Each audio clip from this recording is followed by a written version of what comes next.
मैं अपने किसी सफ़र में दुबई में मेरे वालिद साहब के मुरीद के बेटे ने, जो वहाँ कई फैक्ट्रियों का मालिक है, उसने बुलाया अपने यहाँ ठहरा। तो जब कुछ पैसा वैसा आ जाता है, कुछ पढ़े लिखे होते, तो उनका सबसे पहला निशाना हम ही लोग होते हैं। तो कहने लगे कि हजरत आप लोग कुछ और किया जाए। तो हमने कहा क्या? तो कहने लगे कि आप लोग आईएएस और आईपीएस वगैरह पीसी कौन सा इम्तिहान होता है?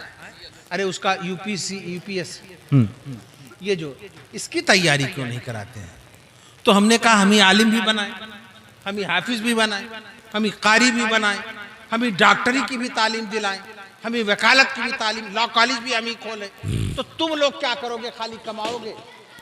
100 में 2.5 रुपया देकर अहले मदारिस से ये मुतालबा करोगे कि मौलाना कितने बनाए आपने, हाफिज कितने बनाए आपने। अब उसके बाद ये भी सवाल करोगे कितने डॉक्टर आपने बनाए, आपने मेडिकल कॉलेज क्यों नहीं खोला, आपने लॉ कॉलेज क्यों नहीं खोला।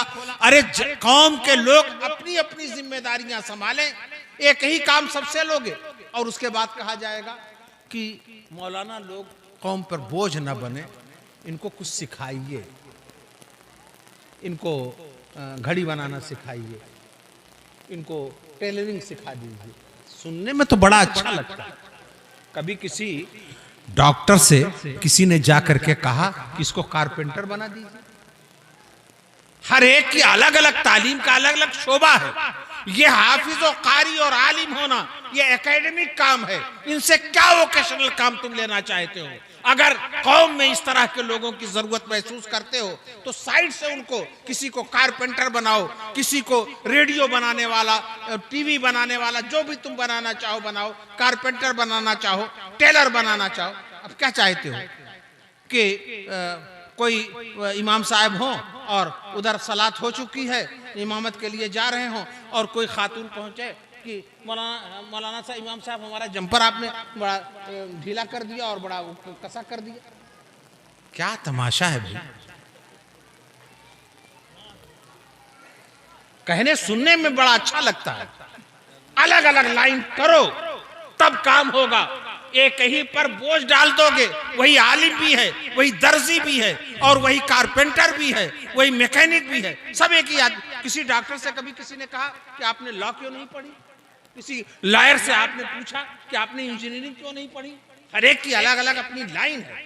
इनको आलिम ही रहने दो, इनको कारी ही रहने दो, इनको हाफिज ही रहने दो। इसी में तुम्हारा भला है। अगर अच्छा हाफिज चाहते हो तो सिर्फ हाफिज रहने दो, अच्छा कारी चाहते हो तो सिर्फ कारी रहने दो, अच्छा डॉक्टर चाहते हो तो सिर्फ डॉक्टर रहने दो। उसको आर्किटेक्ट मत बनाओ, उसको इंजीनियर मत बनाओ, एक ही लाइन में उसको रहने दो। और जब एक ही लाइन में रहेंगे तो कौम तरक्की करती रहेगी। और आज इनकी अहमियत नहीं समझ में आती है, अभी बहुत जल्द अहमियत समझ में आ जाएगी, बहुत जल्द समझ में आने वाली है। दुश्मन तुम्हारी जिस चीज को सबसे ज्यादा अपने लिए खतरा महसूस करे, वही तुम्हारा सबसे कीमती सरमाया है। मैं इशारे की जुबान में बोल रहा हूं। दुश्मन तुम्हारी जिस चीज को सबसे बड़ा खतरा महसूस करे, वही तुम्हारा सबसे कीमती सरमाया है। और सबसे ज्यादा खतरा अगर किसी से दुश्मने इस्लाम ताकतें महसूस करती हैं तो यही मदरसा है, यही इदारा है, यही सिराजुल उलूम है, यही फैजुर रसूल है, यही अल जामियतुल अशरफिया है, यही अल जामियतुल कादिरिया। सुभान अल्लाह। नहीं तो ये पकड़ लेंगे, गिरफ्तार कर देंगे मुझको। अल्लाह ताला हमारे इन मदारिस की हिफाजत फरमाए, हमारे इन उलमा की हिफाजत फरमाए, आमीन आमीन। हमारी नई पौध के ये हुफ्फाज और कुर्रा, इनकी हिफाजत फरमाए। और यही इदारे हैं तो हमारी जिंदगी है, यही इदारे हैं तो हमारा सुकून है, यही इदारे हैं तो हमारा वक़ार है, और इन्हीं इदारों से हमारा इत्मीनान है। फरमाइश की है वो अजमल सुल्तान पूरी साहब मेरे साथ 12 रबीउल अव्वल के एक प्रोग्राम में 12 दिनों तक उनकी खिदमत हासिल की गई। और ये प्रोग्राम हो रहा था मुंबई में 12 रबीउल अव्वल। तो वो कितना पुराना शेर हो गया, अरे बूढ़ा हो गया, 40 साल से ज्यादा का अरसा हो रहा है। तो वो शेर सुनाऊं? बोलो। बागे फिरदौस से कम, इसी की फरमाई, बागे फिरदौस से कम बागे मदीना तो नहीं। जरा गौर कर लो, बागे फिरदौस से कम बागे मदीना तो नहीं। अगर कोई लंबा नेकर वाला होगा तो फौरन ही गड़बड़ा जाएगा कि बागे फिरदौस, बागे मदीना, मदीना और फिरदौस का क्या मुकाबला, जन्नत का और मदीने का क्या मुकाबला। ये क्या सवाल जवाब हो रहा है कि बागे फिरदौस से कम बागे मदीना तो नहीं।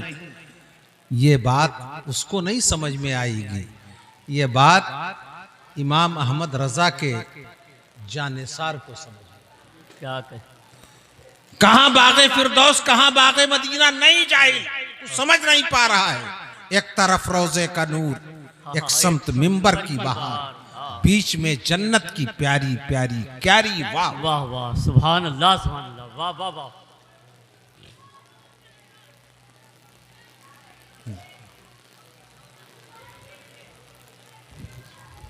क्या नाम है आपका? कहां से? माशाअल्लाह।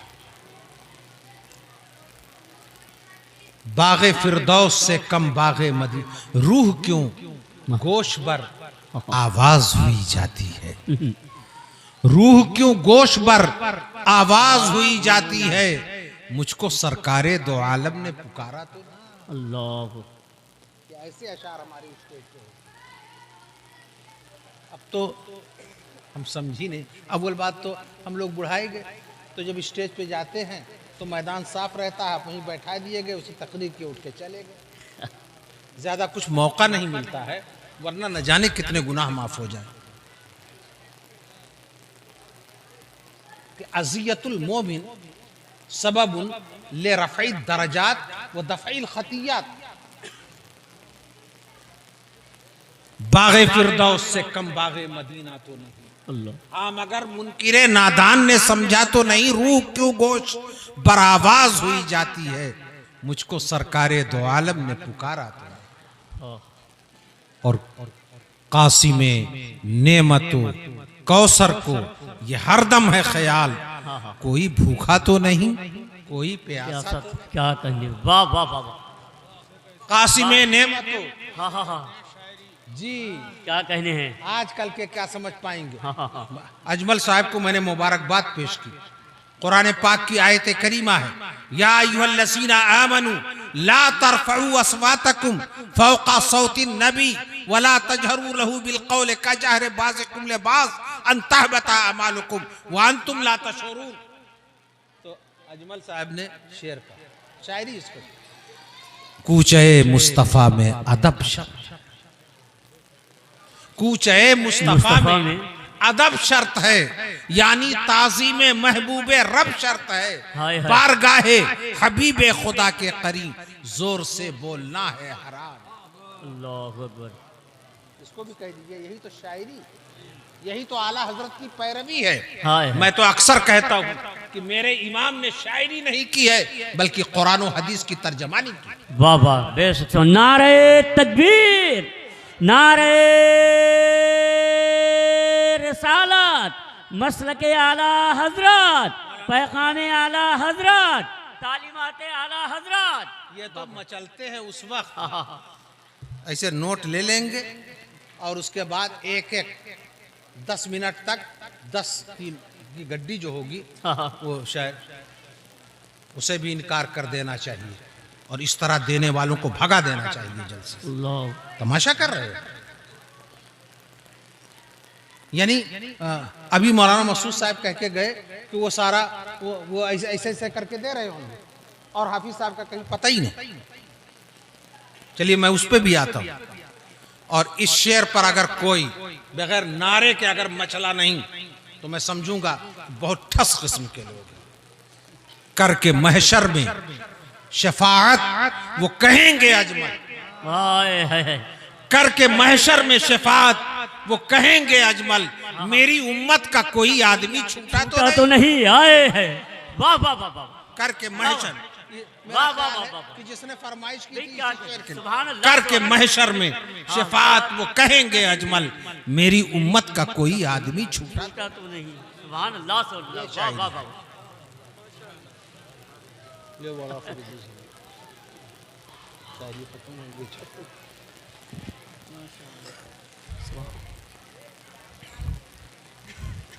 मैंने अपना कोटा खत्म बुखारी करवा के पूरा कर, उसमें भी एक फरमाइश कि हमने कहा कि यार वही कुल दोहराए दोगे तो लोग क्या समझेंगे कि इनको इतना ही आता है। वो इन्ना नहनु नज़्ज़लना ज़िक्र व इन्ना लहू लहाफ़िज़ून, मेरे पास दस्तखत करने के लिए जो सनदें आई उसमें ज्यादा सनदुल हिफ्ज़ और सनद फजीलत भी। इन्ना नहनु नज़्ज़लना ज़िक्र व इन्ना लहू लहाफ़िज़ून, हम ही ने कुरान उतारा है और हम ही उसकी हिफाजत करेंगे। आजकल हमें कितने खतरात का सामना है, बस है बहारो बर्क की कुछ गुल कदे पे यूरेशें, इस चमन में अनकरीब एक हादसा होने को है। मैं इंडियन पेनल कोड की 24 दफात का मैं सामना कर चुका हूँ।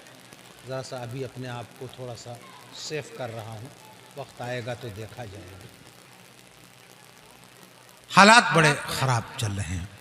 आज सबसे बड़ी हमारी जिम्मेदारी मौजूदा भारत के तनाजुर में जो हालात हैं, सबसे बड़ी हमारी जिम्मेदारी यह है कि हम अपने मजहबी इदारों को कायम करें और मजहबी इदारों की हिफाजत करें। क्या कहें, स्पेन से सैकड़ों बरस की हुकूमत के बाद मुसलमानों का सफाया उस वक्त मुमकिन हो सका जब उनकी सफ़ों से और उनके मुआशरे से मदारिस को ख़त्म कर दिया गया, इदारों को ख़त्म कर दिया गया। आप तारीख उठा करके देखिए स्पेन की और अंदलुस की।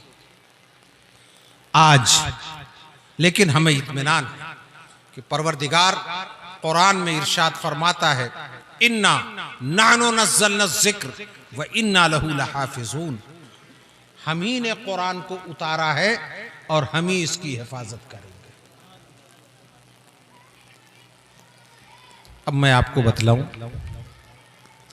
आपके तकरीब फहम समझ से करीब करने के लिए, हम ही ने कुरान उतारा, हम ही हिफाजत करेंगे।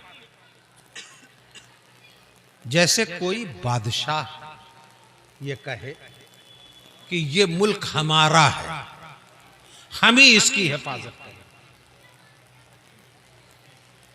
तो क्या मतलब होता है?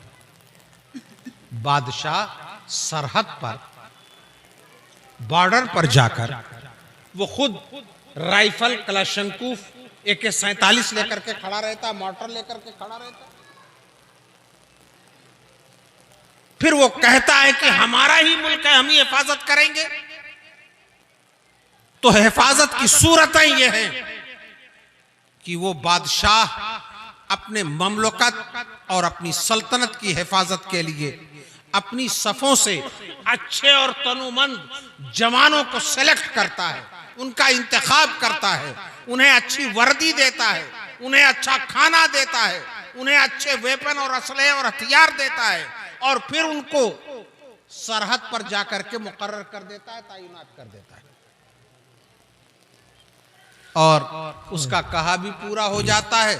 फौज सरहद की हिफाजत करती है और बादशाह का कहा हुआ यह कौल भी पूरा हो जाता है कि यह मुल्क मेरा है और मैं ही इसकी हिफाजत करूंगा। बात समझ में आ रही है? अगर बात समझ में आ रही है तो कुरान की इस आये करीमा को देखो, इन्ना नहनु नज़्ज़लना ज़िक्र व इन्ना लहू लहाफ़िज़ून, हम ही ने कुरान को उतारा है, हम ही इसकी हिफाजत करेंगे। अल्लाह फरमाता है हमने कुरान को उतारा, हम ही इसकी हिफाजत करेंगे। तो परवरदिगार ने अपने बंदों में से कुछ का इंतखाब किया, वो जमात है हाफिजों की जमात।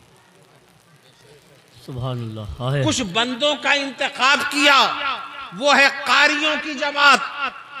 कुछ बंदों का इंतखाब किया, वो है आलिमों की जमात।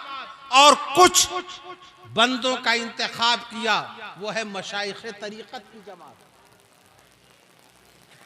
हाफिज़ कुरान, हाफिज़ कुरान अल्फाज कुरान की हिफाजत करता है। ये लड़के जो अभी फारिग होंगे, ये फारिग जो होंगे अलिफ लाम मीम से लेके वन्नास तक इन्होंने याद भी किया है और दौर किया है। हमारे दारुल उलूम में भी अभी वो सोशल मीडिया पे बहुत ज़्यादा वो खबर वायरल हुई कि एक बच्चे ने हमारे यहाँ अब एक ही नशिस्त में उसने पूरा कुरान पढ़ करके अपने उस्ताद को सिखाया। ये तो कुरान है, उसमें बच्चे का कमाल कम है, कुरान का एजाज ज्यादा है।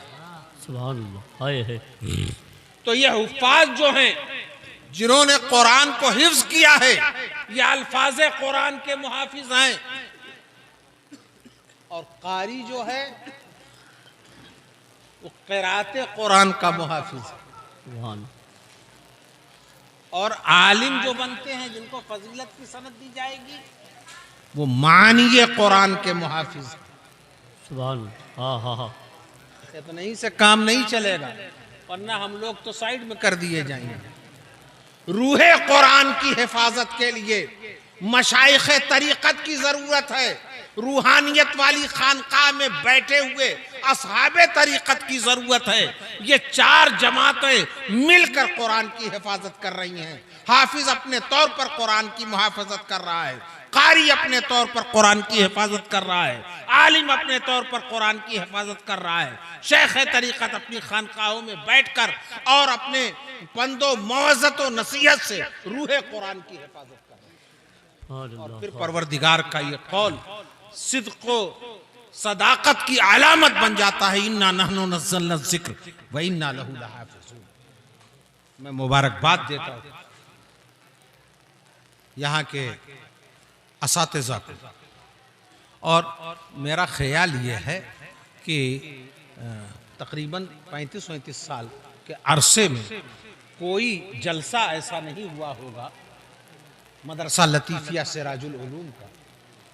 हजरत, एक बात मैं आपको बता, आज मैं हाज़िरी के लिए गया था अपने दादा पीर हुजूर शुएबुल औलिया के मुर्शिद एजाज़त हजरत सैयदना शाह अब्दुल लतीफ़ अलैहि रहमतुल्लाह, जिनके बारे में कहा जाता है कि उन्होंने बराऊं शरीफ के सरकार शुएबुल औलिया के हाथ को हाथ में लेकर के कहा था कि मियाँ नमाज तो नमाज, जमात तो जमात, जब तकबीर ऊला न छूट जाए ये नमाज अल्लाह से मिला देती है। तो मैं ख़त्म बुखारी की महफिल में मैंने बताया कि ये मदरसा लतीफ़िया सिराजुल उलूम, इसके साथ जो लतीफ़िया लगा हुआ है वो कुतुबे वक्त हज़रत सैयदना शाह अब्दुल लतीफ़ से निस्बत का की तरफ इशारा करता है। मदरसा लतीफ़िया से मैंने कहा बराऊं शरीफ हमारा इदारा अगरचे लतीफ़िया नहीं लगा हुआ है, लेकिन सरता सर फैज़ान सैयदना शाह अब्दुल लतीफ़ अलैहि रहमतुल्लाह। हद तो ये है कि मुबारकपुर का अलजामियतुल अशरफिया, इसका पुराना नाम मदरसा अशरफिया लतीफ़िया था। मौलाना बदरुल कादरी साहब की उस किताब में देखिए। तो इनकी बरकतें कहां कहां तक पहुंची हुई। उड़ाए कुछ वरक लाला ने, कुछ नरगिस ने, कुछ गुल ने, चमन में हर तरफ बिखरी पड़ी है दास्तान।